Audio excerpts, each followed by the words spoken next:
I just did that whole thing like 4 times because I said explosion, and now I have to go back and do it again.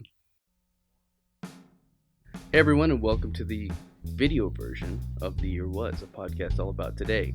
I'm your host, Michael Montalvo, and together we take the history train back in time once again to discover what makes today truly unique. Together we continue to gather random nuggets of trivia to make you sound smart, or just drop that little fact that makes others stop and say, "Hey, who invited you? Like, seriously, why are you here?" On this episode, we examine the events that occurred today, August 21st. Do you guys know what a limnic eruption is? I didn't. I had to look it up. Basically, what a limnic eruption is, it's when a body of water, typically a lake, gets so saturated with CO2, carbon dioxide, that it basically becomes an unopened can of a carbonated beverage. You pick. Whenever a trigger happens, it starts to rustle everything and it churns, I guess, and it causes that CO2 to release. And whenever that happens, it forms columns of water and gas. And these columns pull up water from the bottom, and that releases more CO2. And what eventually happens is that this gas flows out onto the land and to everything, and it has the potential to kill thousands. And it's a terrifying and it's a deadly event, and that's exactly what happened in 1986. It was at Lake Nyos that a trigger occurred, and we don't even really know what that trigger was. It just something happened. I think I read at one point there was some rain that had occurred that day, and typically these triggers can be landslides, volcanic eruption, um, rain, or even wind. And what causes this gas buildup is really volcanic gas that comes up from underneath, or decomposing organic material like people. I'm gonna cut that out. That sounds way too. That sounds weird.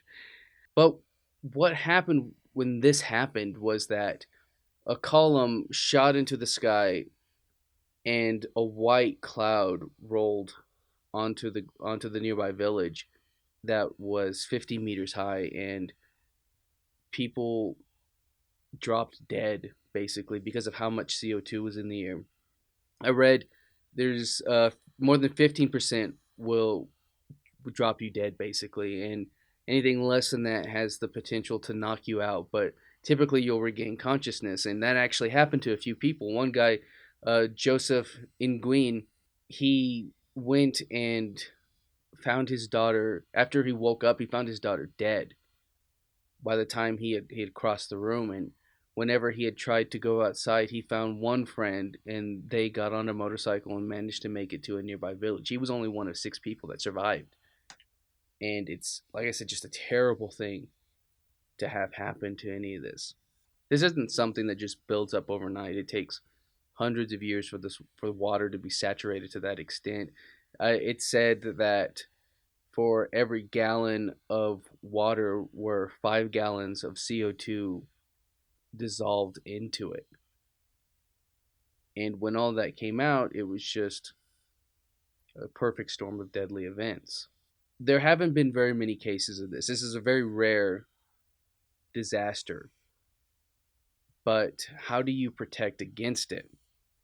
Because typically water churns, and it will kind of rotate, and as it kind of moves around, it releases that CO2 gas. But for whatever reason, this didn't happen in this particular lake. And one of the things that they've actually gone in and done in order to correct this is to install pipes on the ground, on the floor, on the lake bed, and these pipes cause the water to move around, and that causes the CO2 to be dispersed a little bit easier. And there's a water jet that comes out, and everything should be better now. This happened in 2001 when they installed these, or 2002 that they installed these pipes into it. But they've also added CO2 detectors.